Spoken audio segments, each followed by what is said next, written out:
మన Tollywood star hero super star Mahesh Babu గతేడాది సంక్రాంతి సందర్భంగా గుంటూరు కారం మూవీ ద్వారా ఆడియన్స్ ముందుకు వచ్చారు. మాటల మాంత్రికుడు త్రివిక్రమ్ శ్రీనివాస్ తెరకెక్కించినటువంటి ఈ సినిమాలో శ్రీలీల, మీనాక్షి చౌదరి హీరోయిన్స్గా నటించగా ఎస్ తమన్ సంగీతం అందించారు. హారిక హాసిని క్రియేషన్స్ బ్యానర్పై నిర్మితమైనటువంటి ఈ సినిమా ఒకంత నెగిటివ్ టాక్ అందుకున్నప్పటికీ కూడా సూపర్ స్టార్ మహేష్ బాబు సూపర్ స్టార్డంతో ఓవరాల్గా 100 కోట్లకు పైగా బాక్సాఫీస్ వద్ద షేర్ కొల్లగొట్టి మహేష్ బాబు క్రేజ్ని మరొకసారి నిరూపితం చేసింది. దీని అనంతరం globe trotting action adventure movie SSMB 29 చేసేందుకు సిద్ధమయ్యారు మహేష్.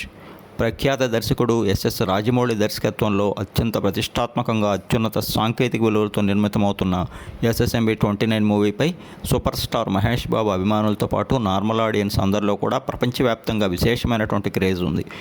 కీరవాణి సంగీతం అందిస్తున్నటువంటి ఈ సినిమాని దుర్గా ఆర్ట్స్ బ్యానర్పై KL నారాయణ ఎంతో భారీ వ్యయంతో నిర్మిస్తుండగా పలువురు ఇండియన్తో పాటు హాలీవుడ్ నటులు కూడా ఇందులో కీలక భాగం కానున్నారు. ఇక ఈ మూవీ యొక్క ముహూర్తం నేడు గ్రాండ్గా ప్రారంభమైంది. ముఖ్యంగా మహేష్ బాబు, రాజమౌళితో పాటు వారి పరిమిత కుటుంబ సభ్యుల సమక్షంలో ఈ పూజా కార్యక్రమాలు నిర్వహించారట.